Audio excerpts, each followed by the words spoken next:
She testified for the first time in the trial of 3 police officers she alleges gang raped her. The parking enforcement officer, her identity protected, walked into the University Avenue courthouse to give her account of what happened that night in 2015. CTV's Austin Delaney joins us now live at the courthouse. Austin, what was the reaction of the officers during the testimony? Well, it wasn't so much the reaction of the officers, but the reaction of their lawyers, who stood up immediately after the examination in chief was over and said essentially that her story had changed so much since she went to police that they couldn't do their cross. They needed the afternoon to prepare for cross-examination. Surrounded by investigators, the complainant, whose identity is protected, arrived at the court to tell her story.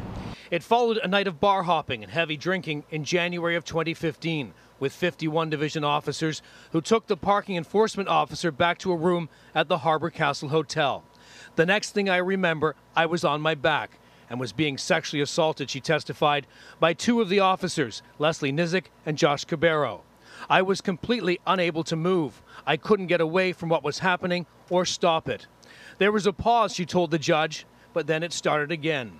A very drunk Constable Samir Kara, seen in this hotel security video, had stumbled back to the room 2 hours earlier and had been sleeping it off.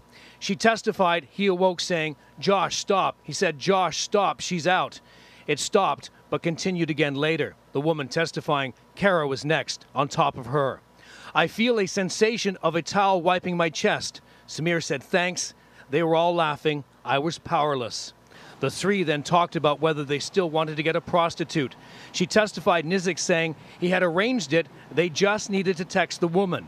It would be $200. The complainant, who'd had 8 drinks over the course of the night, including 3 shots of tequila, left the hotel. "I felt what had happened was written all over me. I needed to get out of there." Now, 3:30 in the morning, the taxi took her home. There was no way to report it. I would have to go to their colleagues and friends. At that point, I felt they would kill me if it got out. Well, she testified that she would have no chance that the police would cover up. She eventually broke down in front of her supervisor, and that's how the investigation began. Reporting live, I'm Austin Delaney.